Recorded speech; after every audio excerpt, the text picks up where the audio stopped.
కృపాంజలి కార్యక్రమానికి ప్రేమతో మనం ఆహ్వానిస్తున్నాం.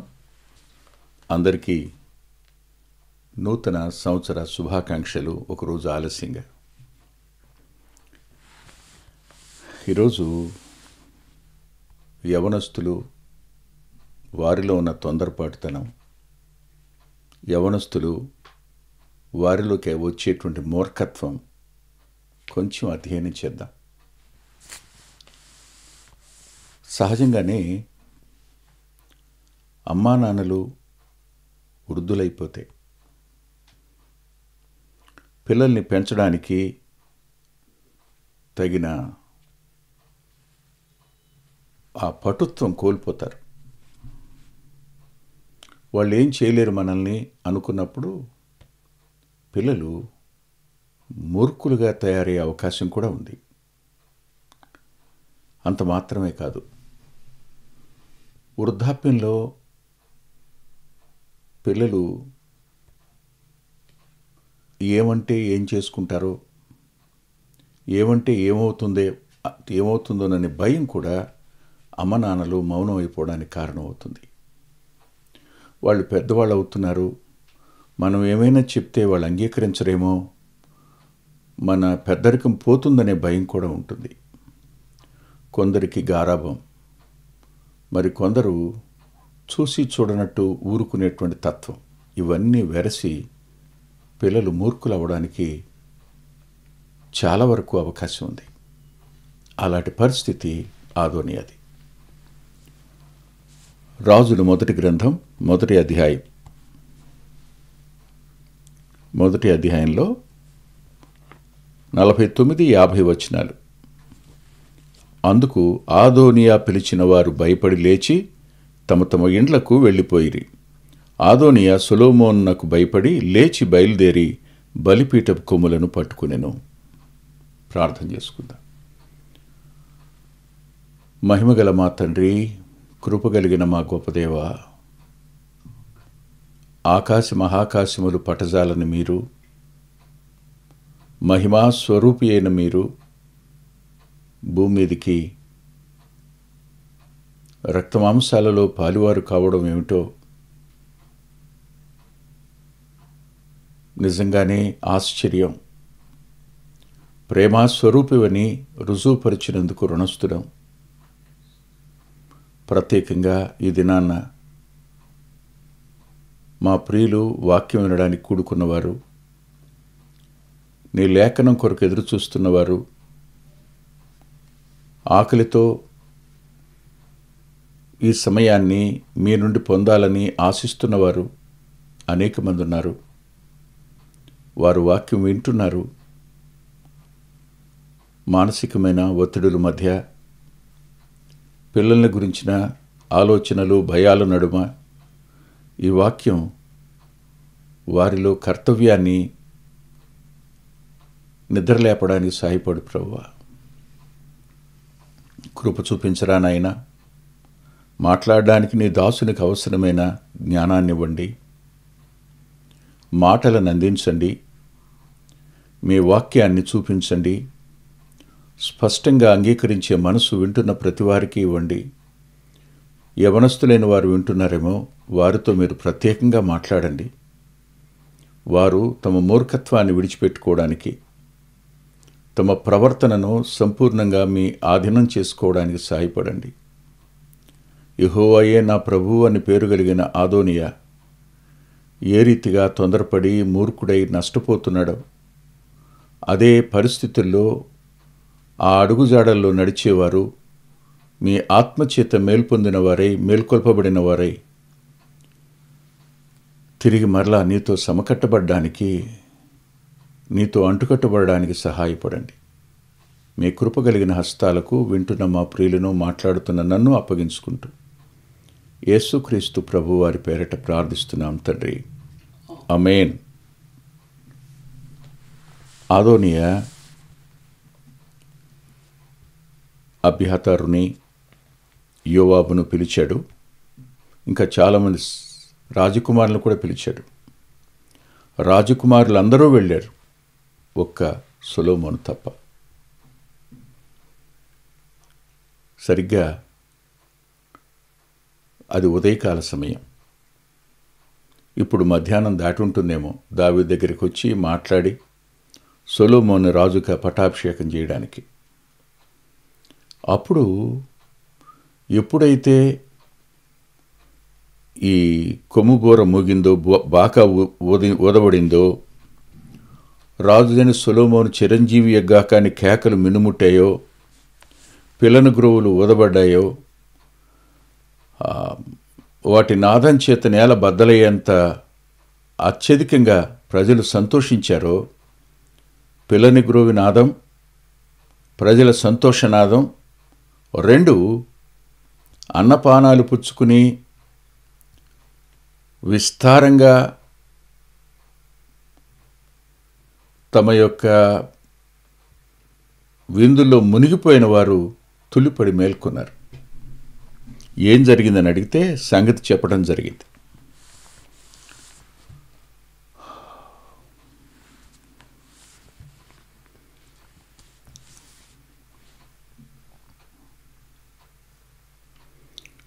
ఈ మాటలు ఎప్పుడైతే అతనికి చేరాయో,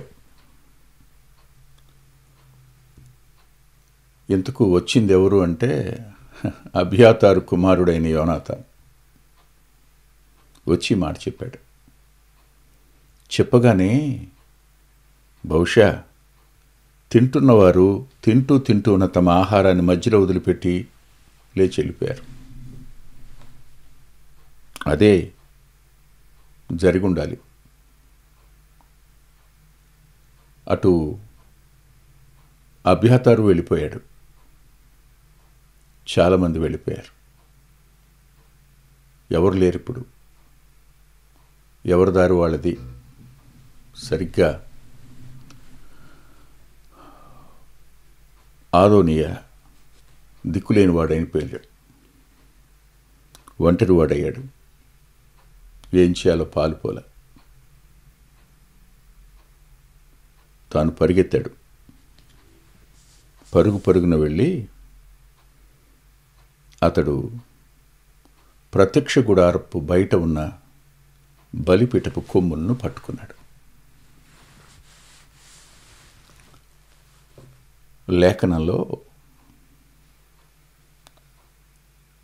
ఒక వ్యక్తి తొందరపాటు కలిగిన వాడైతే, తొందరపాటుతనం కలిగినవాడు, మూర్ఖత్వం తొందరపాటుతనం సమానంగా ప్రయాణం చేస్తాయి.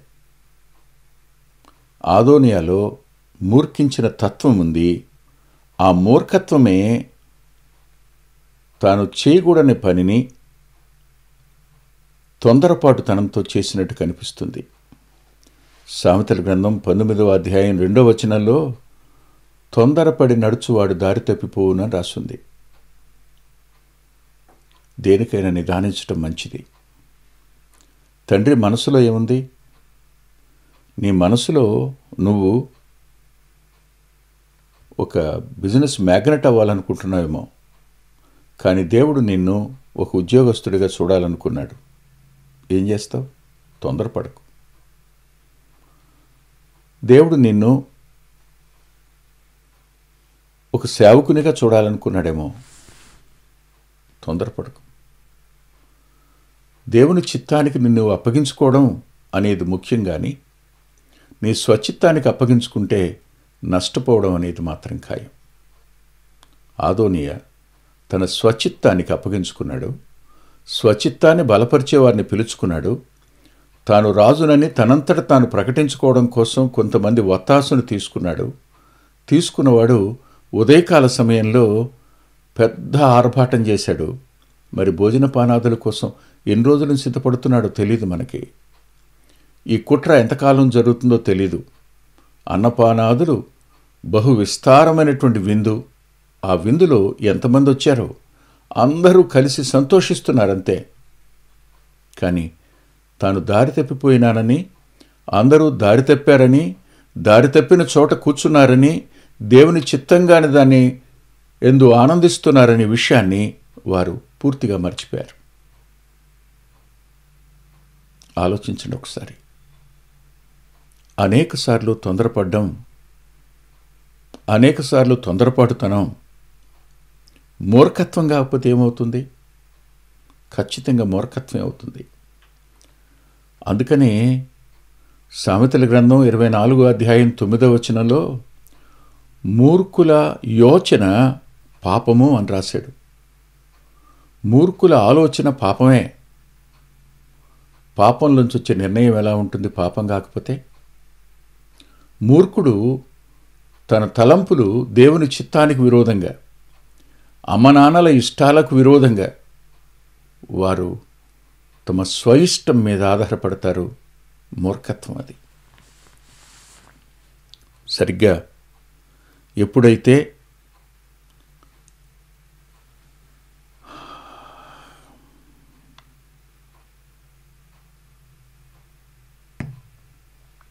దుఃఖకరమైన సంగతి ఏమిటంటే,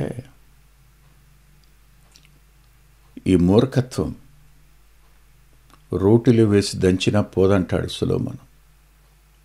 పోదట.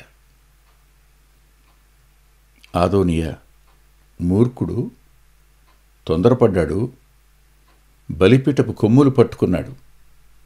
నాకు ఇక్కడ నవ్వొచ్చి బాధ కలిగే ఒక ఆలోచన ఉంది. అదేమిటంటే, తాను సింహాసనం ఎక్కాలి అనుకున్నవాడు వాక్యం దగ్గరికి రాల. తాను సింహాసనం ఎక్కాలి, అధిష్ఠించాలి, తల మీద కిరీటం పెట్టుకోవాలి అనుకున్నవాడు తండ్రి మనోభిష్టాన్ని కనుక్కోలే, దేవుని ఇష్టాన్ని కనుక్కోలే.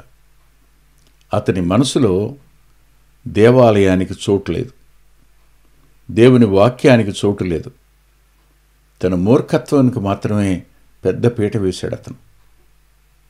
కానీ ఇప్పుడు అతనికి ఒక్కమారుగా ఎలా స్ఫురించిందో బలిపీఠపు కొమ్ములు పట్టుకుంటే అది శరణు అని అర్థం. శరణు కోరుతున్నాను నేను, దేవా నువ్వే నన్ను రక్షించాలి అని చెప్పడం. ఎవరైనా చంపడానికి వచ్చినా బలిపీఠపు కొమ్ములు పట్టుకుంటే విడిచిపెట్టమను మని దాని యొక్క సారాంశం. ఇప్పుడు బలిపీఠపు కొమ్ము పట్టుకోవడానికి పరిగెత్తాడు. ఎక్కడో ఒక మూల చిన్నగా రాయబడిన మాట, అది చిన్న మాట. దేవుని చిత్తాన్ని గురించి ఎన్నో చోట్ల రాసింది. తల్లిదండ్రుల్ని గణపరచటం అనేది పదే పదే రాసింది. కానీ వాటన్నిటినీ విడిచిపెట్టిన వాడై తన మూర్ఖత్వాన్ని తాను ప్రదర్శించి, మూర్ఖుని ఆలోచన దుర్వాసన కొట్టే గాయాల వంటివి. ఆదోనియా ఇప్పుడు బలిపీఠపు కొమ్ము పట్టుకుని ఉన్నాడు, శరణంటున్నాడు. నిజంగా బాధాకరమైన సంగతి. ఉదయకాలం సింహాసనం, సాయంకాలం బలిపీఠం కొమ్ము. ఉదయకాలం తల మీద కిరీటం పెట్టుకున్నవాడు ఇప్పుడు శరణు అంటున్నాడు. ఎంతలో ఎంత మార్పు వచ్చేసింది! ఉదయానికి సాయంకాలానికి ఎంతటి వ్యత్యాసం వచ్చింది! యవనస్తులారా, కొంచెం ఆలోచించండి. మీ తొందరపాటుతనం వల్ల, మీ మూర్ఖత్వం వల్ల, మీ స్వలాభాపేక్ష వల్ల మీరు ఏ త్రోవలో నడుస్తున్నారు? మీ యోచన ఏ ధరికి తీసుకుని వెళుతుందో ఆలోచించండి. ఇప్పుడు అర్థమైందా నేను మరణానికి సమీపంగా ఉన్నానని? ఆలోచన చేసినప్పుడు, కుట్ర పన్నినప్పుడు, తనంతట తాను రాజునని ప్రకటించుకున్నప్పుడు అది మరణకరమైంది, దేవుని చిత్తం కానిది అని గుర్తించలేదా? లేదు. ప్రజల యొక్క మద్దతు ఉంటే చాలు, కొద్దిపాటిది. సింహాసనం ఎక్కేస్తే చాలు, ఏం చేసినా చెల్లిపోతుంది, నా ఇష్టం అనుకునే మనుషులు అబ్బా ఎంత ప్రమాదమైన పరిస్థితుల్లోనికి వెళ్ళిపోతారు, ఎంత ప్రమాదకరమైన జారిపోతున్న మెట్ల మీద నడుస్తున్నారో ఊహించండి ఒకసారి. ఇప్పటి వరకు జయ ధ్వనాల మధ్య ఉన్నావా? జయ ధ్వనుల మధ్యన ఉన్నావా?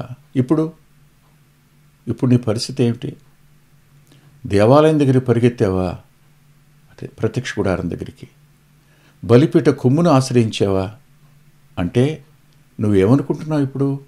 ఎలాగైనా బతకాలి. బ్రతికితే మూర్ఖత్వాన్ని విడిచిపెడతారా? చావు దగ్గర నువ్వు తీసుకునే నిర్ణయం అది కేవలం తప్పించుకోవడానికి ఆలోచన అయితే, నీవు మార్పు చెందకపోతే ఇంకా ప్రమాదంలోనే ఉన్నట్టు. ఎన్నిసార్లు మరణపు దరిదాకా వెళ్ళారు? దేవుడు ఎలా కాపాడాడు? త్రుటిలో మరణాన్ని ఎలా తప్పించుకున్నావు నువ్వు? ఇంత తప్పించుకున్నా నువ్వు మారకపోతే? ఆదోనియా బలిపీఠపు కొమ్ము పట్టుకుని సొలొమోనుకి కబురు పెట్టాడు. ఏమని కబురు పెట్టాడో చూడండి. రాజుల మొదటి గ్రంథం 1వ అధ్యాయం ఇలా రాశాడు. బలిపీఠపు కొమ్ములను పట్టుకొని, 2 చేతులతో బలిపీఠపు కొమ్ములు పట్టుకున్నాడు. రాజైన సొలొమోను ఎవరిని అంగీకరించవలసి వచ్చింది? ఇప్పుడు నిరాకరించిన వాడిని రాజుని ఒప్పుకోవలసి వచ్చింది.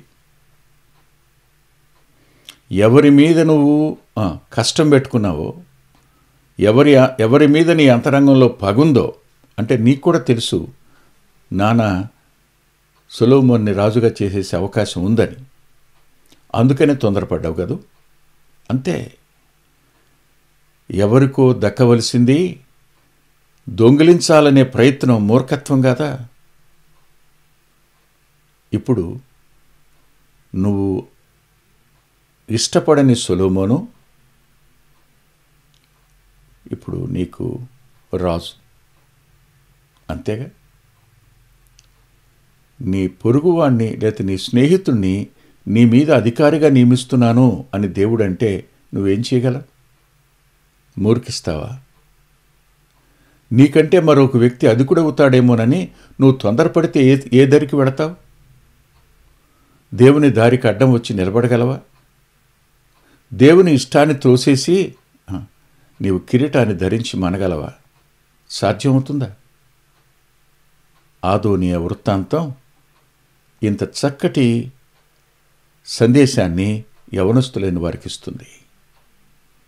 దేవుడు తీసుకుని వెళితే, దేవుడు నడిపిస్తే, దేవుడు ఆధిక్యతనిస్తే అది మీకు ఆధిక్యత. కానీ మీ ఇష్టాన్ని, అమ్మనాన్నల ఇష్టాన్ని తోసేసి మీ ఇష్టం నెరవేర్చుకోవడం కోసం మీరు వెళ్ళిపోతే ఏ దరికి వెళతారు మీరు?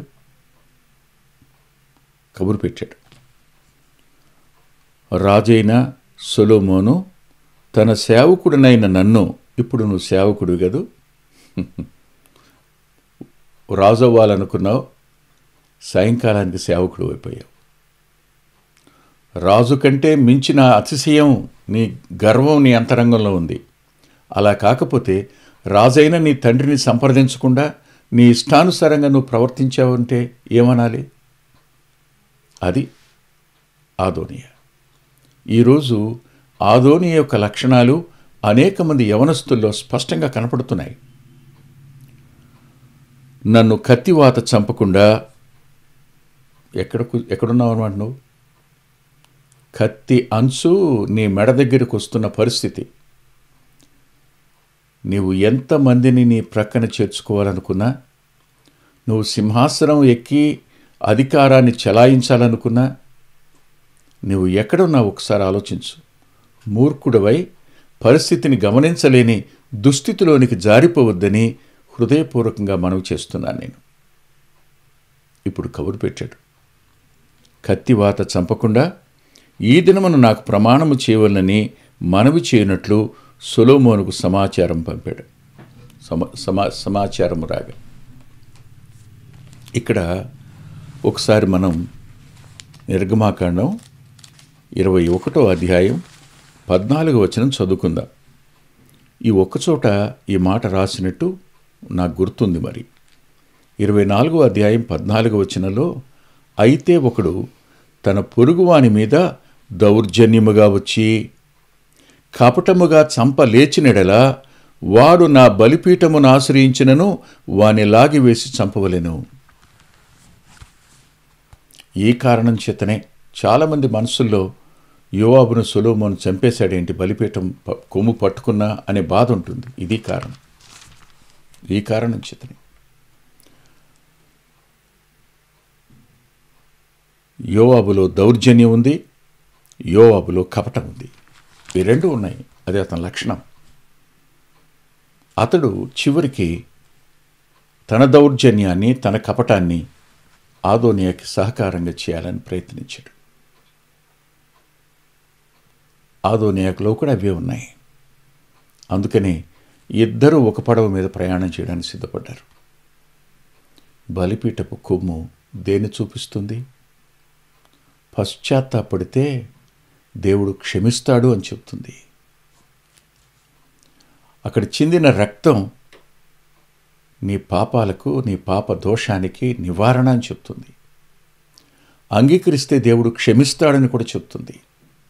అవును, మానవులందరి కోసం తన రక్తం చిందించిన ప్రభు పాదాలను ఎప్పుడైనా పట్టుకున్నావా? పరిశుద్ధాత్మ దేవుడు ఒప్పిస్తూ ఉండగా పాపినని పశ్చాత్తాపడ్డావా? క్షమించు మీ ప్రభు అని ఆయన పాదాల మీద పడ్డావా? ఇంతవరకు పడకపోతే ఇప్పుడైనా ఆయన పాదాలను ఆశ్రయించడానికి ఆలస్యం చేయకు. ఇప్పుడే ఆయన పాదాలను ఆశ్రయించి క్షమించమని అడుగు. సొలొమోను ఆదోనియాని క్షమించిన దానికంటే యేసుక్రీస్తు ప్రభు నిన్ను క్షమించడానికి సిద్ధ మనసు కలిగినవాడు. తల్ల వంచి ప్రార్థన చేసుకుందాం. దయగలిగిన మా గొప్ప తండ్రి, కృపగలిగిన మా దేవ, కొద్ది మాటలు చెప్పడానికి మీ కృపను కనపరిచారు.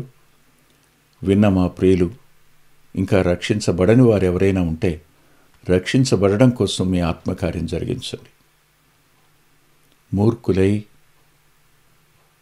నాన్న మాట నిరాకరించి పరలోకపు దేవుని మాటను కూడా త్రోసిపుచ్చి తమ ఇష్టానుసారంగా ప్రయాణిస్తున్న వారు ఎవరైనా ఉంటే ఈ మాటలు విని మీ ఆత్మచేత ఒప్పించబడిన వారై క్షమాపణ పొందడం కోసం మీరే కార్యం చేయండి అని మీ కృపకు వింటున్న మా ప్రియులందరినీ అప్పగించుకుంటూ యేసుక్రీస్తు ప్రభు వారి పేరట ప్రార్థిస్తున్నాం తండ్రి. ఆమేన్. ఆమేన్. ప్రభుచిత్తమైతే వచ్చే వారం కలుసుకుందాం. అద్భుతమైన పుస్తకాలు అందుబాటులో ఉన్నాయి. అందులో అంత్యోక్ మినిస్ట్రీస్ నుంచి ప్రచురితమైన మీ ఆత్మీయ క్షేమానికి మేలు కలుగు చేసే పుస్తకాలు, మీ ఆత్మలను దేవుని కొరకై ఉజ్జీవింపచేసే పుస్తకాలు, ప్రభువులాగా జీవించడానికి ప్రేరేపించే పుస్తకాలను దైవాత్మ సహాయంతో రాయటం జరిగింది.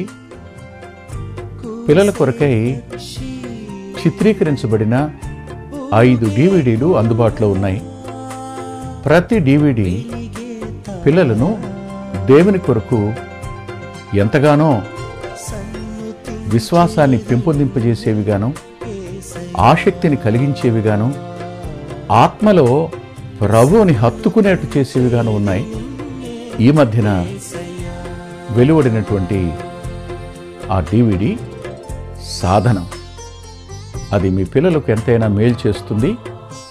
ఆ పాటలను మీరు చూస్తున్నారు. వాటన్నిటినీ మీరు పొంది ఆత్మీయంగా మేలు పొందాలని ఒక దైవ సేవకునిగా మీకు మనవి చేస్తున్నాను. 6వ పిల్లల DVD సమయం అందుబాటులో ఉంది. 5 చూసిన వారు 6వది కూడా మీ పిల్లలకు చూపించి మీరు చూచి అంతరంగంలో దేవుని స్తుతిస్తారని నమ్ముతున్నాను. తప్పకుండా ఈ DVDలు తీసుకోండి. 2018వ సంవత్సరం తెలుగు VBS DVD దాహం, పిల్లల ఆత్మీయ క్షేమం కోసం 10 పాటలతో దృశ్యరూపకంగా దీన్ని తయారు చేయడం జరిగింది. తప్పనిసరిగా ఈ DVD తీసుకోండి. పిల్లలకు వీటిని పరిచయం చేయండి. ఈ పాటలు మీ పిల్లలకు నేర్పండి. మీ సండే స్కూల్లో ఈ పాటలు నేర్పడం మర్చిపోకండి. నూతనంగా వచ్చిన పిల్లల DVD ఐక్యత అనే టైటిల్ పెడదామనుకున్నాం, కానీ కలిసి ఉందాం అనేటువంటి టైటిల్ని పెట్టడం జరిగింది. కలిసి ఉందాం, అది పిల్లలకు ఎంతో ప్రయోజనకరమైన DVD. దానిని మీరు పొంది మీ పిల్లల ఆత్మీయ క్షేమాన్ని ఖచ్చితంగా చూస్తారని నేను నమ్ముతున్నాను. ఆ DVDని మీరు సంప్రదించి పొందవచ్చు. సాధు సాల్మన్ గారి జీవితం. ఆయన గోదావరి నది దగ్గర ఒక ఆశ్రమాన్ని స్థాపించి అనేక మందిని ప్రభువులోకి నడిపినవారు, అనేక మంది జీవితాలను ఆయన ప్రోత్సహించినవారు. ఎంతో ప్రోత్సాహకరమైన ఈ జీవితాన్ని చదివి మీరు తప్పకుండా ఆత్మీయమైన మేలు పొందుతారు. ఎంతో దిద్దుబాటు ఈ పుస్తకం మూలకంగా జరుగుతుంది. తప్పకుండా చదవండి. సహోదరుడు బక్సింగ్ గారి ద్వారా ప్రారంభమైన ఉజ్జీవం భారతదేశంలో ఎలా ఆరంభమైంది, అది ప్రపంచాన్ని ఏ విధంగా ప్రభావితం చేసింది, ఆ విషయమంతా ఆర్ఆర్ రాజమణి గారు తన జీవిత సాక్ష్యంగా వాటన్నిటినీ అందులో సమిశ్రితం చేసి చెప్పారు. ఒక అద్భుతమైన సాక్ష్యం, ఒక పరిచర్యకు ఒక నిదర్శనం, దర్పణం ఈ పుస్తకం. చదివిన ప్రతివారు తిరిగి ప్రార్థించడానికి ఆత్మచేత ప్రోత్సహించబడిన వారై మోకరించే అద్భుతమైన ప్రభావాన్ని చూపించే పుస్తకం వర్ష ఋతు సూర్యోదయం. మాన్సూన్ డే బ్రేక్ అనే పుస్తకానికి ఇది తర్జుమా. తప్పకుండా చదవండి. ఎంతో కాలంగా ఎదురు చూస్తున్న ఆనందం గారి జీవితం ఇప్పుడు మీ ముందుంది. మీ ఆత్మీయ మేలు కోసం ఆ పుస్తకాన్ని చదవండి. గత 30 సంవత్సరాలుగా, ఇది 31వ సంవత్సరం, క్రీస్తు సువార్త పత్రిక అనేక మంది ఆత్మీయ ఆకలిని తీరుస్తున్నటువంటి మాసపత్రిక. ఈ పత్రికను మీరు పొంది మీ ఆత్మీయ జీవితాలకు మేలు కలుగు చేసుకుంటారని హృదయపూర్వకంగా మీకు సిఫార్సు చేస్తున్నాను. గత 2 సంవత్సరాలుగా పిల్లల ఆత్మీయ క్షేమం కోసం సచిత్ర ద్విమాస పత్రిక నెలవంక వెలువడుతోంది. అనేక మంది పిల్లలు ఆత్మీయంగా మేము మేలు పొందామని వారి ఉత్తరాల ద్వారాను వ్యక్తిగతంగా కలుసుకున్నప్పుడు సాక్ష్యం చెబుతున్నారు. మీరు కూడా మీ పిల్లల కోసం నెలవంక పత్రికను మీరు పొందొచ్చు. అందుకొరకై ఈ క్రింద ఇవ్వబడినటువంటి ఫోన్ నెంబర్ని మీరు సంప్రదించండి. ప్రభు యేసు నీకే ఈ కృపాంజలి, ప్రభు యేసు నీకే ఈ కృపాంజలి. వీచే గాలి, కూసే పక్షి, ఊగే కుంభ, వెలిగే తారా, సన్నుతించేది నిన్నే. మా చిరునామా కృపాంజలి, బ్రదర్ పిల్లా వెంకటరత్నం, రామచంద్రపురం రోడ్, గుడివాడ, కృష్ణా జిల్లా, Andhra Pradesh. Our address Kripanjali, brother Pilla Venkataratnam, Ramachandrapuram road, Gudivada, Krishna district, Andhra Pradesh. Phone number 9490504299 9490504299. రాలేవుగా కురిసే మంచు,